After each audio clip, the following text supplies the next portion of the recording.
السلام عليكم ورحمة الله وبركاته. ولا ليال waxaan joogaa buurta Ruumaan korkeeda.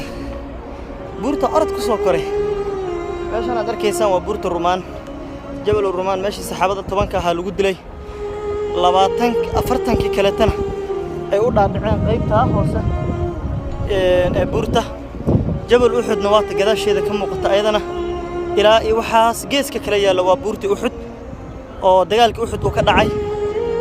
halkan aad arkaysaan walaalayaal waa meeshii Khalid iyo asxaabtiisii ee dhabarjibinta ka soo sameeyeen Khalidna radiyallahu anhu wardaa uu yani dagaalka ka galay kontonkii saxaabiya afartii saxaabadii 70 ka ahaayeen la laayina halkaas lagu aasay ayagana insha Allah ta'ala waan soo arki doonaa xagaas ay macnaha ku dhinteen meesha ku geeriyoodeen waa halka marka waa kaasa walaalayaal acmaashi baan wali ku gada jirnaa insha Allah